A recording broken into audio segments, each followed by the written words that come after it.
Vallabhaneni Vamsi arrest అయ్యాడు. విజయవాడ జిల్లాకు సంబంధించి ఆ జైల్లో ఉన్నాడు. అయితే నిన్న వాళ్ళ భార్య గారు పంకజశ్రీ గారు వెళ్ళి ములాఖాత్కు వెళ్ళారు. వల్లభనేని వంశీని చూశారు. వచ్చిన తర్వాత ఒక ప్రెస్ మీట్లో మాట్లాడుతూ కొన్ని కీలకమైన వ్యాఖ్యలు చేశారు. ఇదిగో నా భర్తనే కటిక నేల మీద పడుకోబెడుతున్నారు, ఒక చాప ఇచ్చి ఆ చాప మీద పడుకో అని చెప్పి చాలా దారుణాతి దారుణంగా పోలీసులు వారు వ్యవహరిస్తూ ఉన్నారు. నా భర్తకి వెన్నుపూస కాస్త ఫ్రాక్చర్ అయ్యింది, చాలా ఇబ్బంది పడుతూ ఉన్నాడు, అదంతా వాసిపోయింది. నెక్స్ట్ ఊపిరి పీల్చుకోవడం కూడా చాలా ఇబ్బందికరంగా ఉంది. కరోనా టైంలో చాలా ఇబ్బంది పడ్డాడు మా ఆయన గారు. దయచేసి ప్రభుత్వం కాస్త శ్రద్ధ వహించండి, వైద్య సదుపాయాలు కూడా సరిగ్గా అందించట్లేదని చెప్పి నిన్న పంకజశ్రీ గారు ప్రెస్ మీట్లో మాట్లాడుతూ ఉన్నారు. అయితే ఒక్కసారి జిల్లా జైల్లో ఎలాంటి పరిస్థితులు ఉంటాయి, ఎందుకంటే సెంట్రల్ జైలు వేరు, జిల్లాకు సంబంధించిన జైలు వేరు కదా. సో జిల్లా జైల్లో సౌకర్యాలు ఎలాగా ఉంటాయంటే, సాధారణ జైలు శిక్ష అనుభవించే వ్యక్తి అయినా, విఐపికి సంబంధించినటువంటి జైలు శిక్ష అనుభవించే వ్యక్తి అయినా చట్టం అందరికీ సమానమే. జైల్లో ఉన్నటువంటి ప్రతిదీ అందరికి ఒకేలాగా వర్తింపజేస్తూ ఉంటాయి. సో జిల్లాకి సంబంధించి లోన ఎలా ఉంటుందంటే మొత్తం ఓపెన్ ఏరియా ఉంటుంది. సో కొంతమంది జైలు అధికారుల ద్వారా తెలుసుకున్న విషయాలు ఏంటంటే, మొత్తం లోనంతా ఓపెన్ ఏరియా ఉంటుంది, అందరూ కంటి ముందే కనిపించాలి. ఎందుకంటే అక్కడ రిమాండ్ ఖైదీలు ఎక్కువగా ఉంటారు, శిక్ష ఏమైనా పడేవాళ్ళు కాదు. కోర్టు విధించిన రిమాండ్ ఖైదీలు కాస్త ట్రైబుల్ సంబంధించి అంటే వీళ్ళు సంబంధించి ఎవరైతే ఉంటారో రిమాండ్ ఖైదీలు ఉంటారు.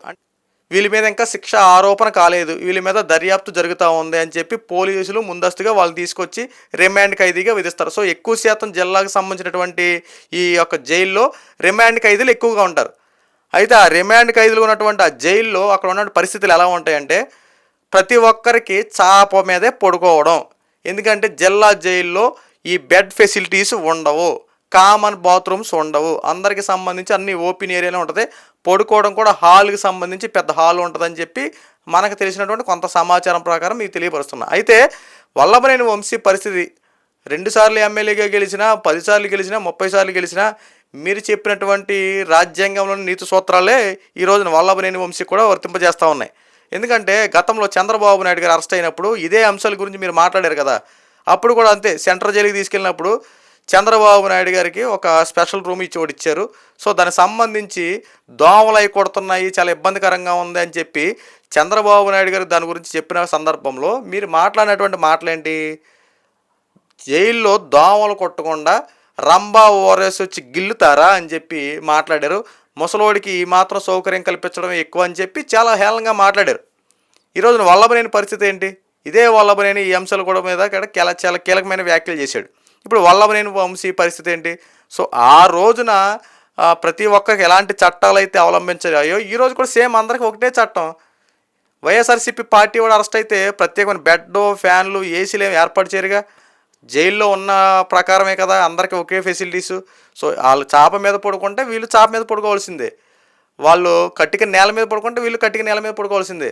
ఎందుకంటే వల్లభనేని వంశీ ఆరోగ్య పరిస్థితుల దృష్ట్యా కాస్త వైద్య సదుపాయాలు ఏమైనా కల్పిస్తారేమో తప్ప సౌకర్యాల విషయంలో మీకు ఏమైనా కావాలితే కోర్టుకి వెళ్ళి అప్పీలు పెట్టుకుంటామే. అయ్యా పరిస్థితి ఎలా ఉంది, కాస్త నా భర్తకి ఈ విధంగా వైద్య సదుపాయాలు అందించండి, కొద్దిగా ఇబ్బందికరంగా ఉందని చెప్పి కోర్టుకి వెళ్ళి అప్పీలు పెట్టుకోవాలి. దానికి సంబంధించి వ్యవహారం జరుగుతూ ఉంటుంది.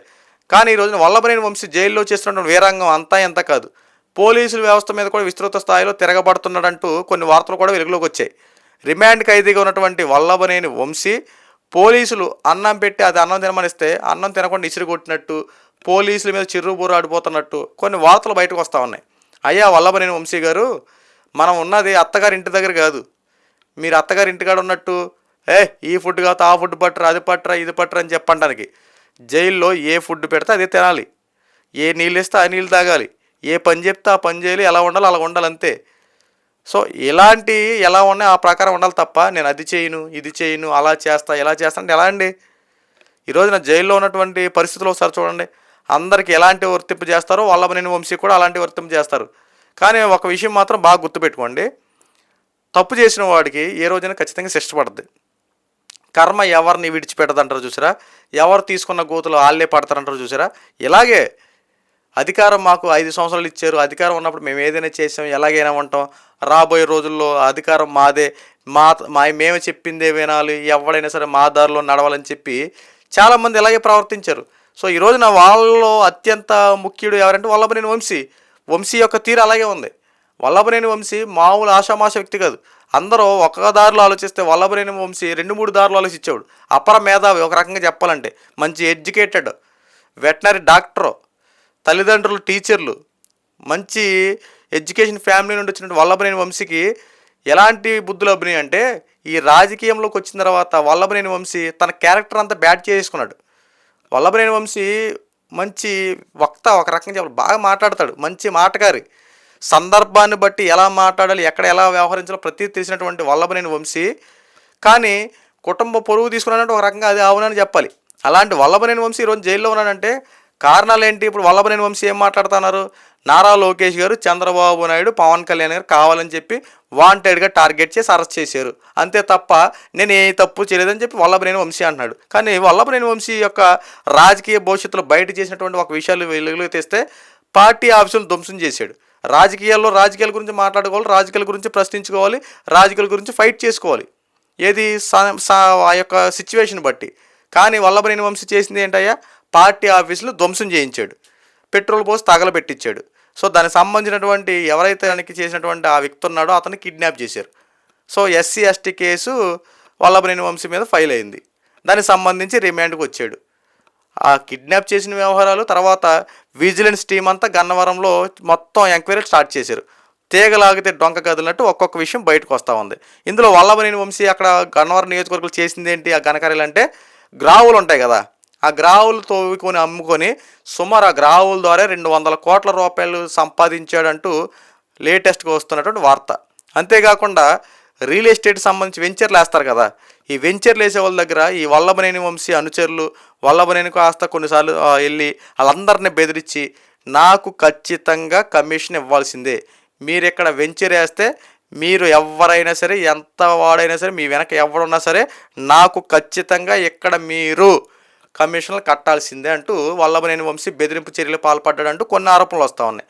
అంతేకాకుండా భూదందాలు, ఏది జగన్మోహన్ రెడ్డి సెంటు స్థలాలు ఇచ్చాడు కదా, సో వీటికి దొంగ డాక్యుమెంట్లు పుట్టించేసి రిజిస్ట్రేషన్లు చేపించేసి వల్లభనేని వంశీ అనుచరులకి జగన్మోహన్ రెడ్డికి అత్యంత సన్నిహితులు మాత్రమే, వైఎస్ఆర్సీపీ పార్టీ జెండా మోసిన వాళ్ళకి మాత్రమే ఈ జగన్మోహన్ రెడ్డి ఇచ్చే స్థలాలు ఇలా మొత్తం ప్లాన్ చేయడం వల్లభనేని వంశీ ఇలా భూ స్కాములు చేసినట్టు ప్రధానంగా వస్తున్నటువంటి ఆరోపణలు. సో వల్లభనేని వంశీ ఎటు చూసినా సరే తీవ్ర విమర్శలు ఎదుర్కొంటామన్నాడు. ఇలాంటి తరుణంలో ఒక పక్కన నా భర్త అమాయకుడు, నా భర్తకి కావాలని అరెస్ట్ చేశారు, నారా లోకేష్ రెడ్ బుక్ రాజ్యాంగం ద్వారా నా యొక్క భర్తను అరెస్ట్ చేశారు, చిత్రహింసలు చేస్తూ ఉన్నారు, నా భర్తకి ప్రాణహాని ఉంది అని చెప్పి మాట్లాడడం కరెక్ట్ కాదు కదా. ఎందుకంటే వల్లభనేని వంశీ మీద కేసు అయిన 1-2 అని కాబట్టి అనుకోవచ్చు, తొవ్వే కొద్దిగా తీగలాగితే డొంకదలు ఒక్కటొక్కటొక్కటొక్కటో బయటపడతా ఉన్నాయి. ఇలాంటి వారిని ఖచ్చితంగా పోలీసులు కాస్త కస్టడీకి తీసుకొని కాస్త తమదైన శైలిలో కాస్త విచారణ ఇస్తే ఇంకా అనేకమైన విషయాలు బయటకు వస్తాయి. ఎందుకంటే కొడాలి నాని, వల్లభనేని వంశీ, పేర్ని నాని వీళ్ళు ముగ్గురు కలిసి చేసినటువంటి ఈ యొక్క ప్రతి విషయాలు ఒక్కడొక్కటి బయటకు లాగాలి. ఎందుకంటే పార్టీ ఆఫీసులు ధ్వంసం చేయడం అంటే మామూలు విషయం కాదు. సో ఖచ్చితంగా వల్లభనేని వంశీ మీద ఇంకా డీటెయిల్గా వెరిఫికేషన్ జరగాలి. ప్రతిదీ పిన్ టు పిన్ వెరిఫికేషన్ చేసి దాన్ని బట్టి ప్రతి విషయాలు ప్రజలకు తెలియపరచాలి. ఎందుకంటే రాజకీయాలు ఉంటూ ప్రజలు సేవలు చేయకుండా వాళ్ళు బతకడం కోసం వాళ్ళ పిల్లల తరాల కోసం సంపాదించుకొని ప్రజాధనాన్ని దుర్వినియోగం చేస్తే ఎవరు ఊరుకుంటారు? సో వల్లభనేని వంశీ విషయంలో బాధపడాల్సినంత అవసరం లేదు. ఎందుకంటే చేసిన తప్పుడు ఎవరైనా శిక్ష అనుభవించాలి.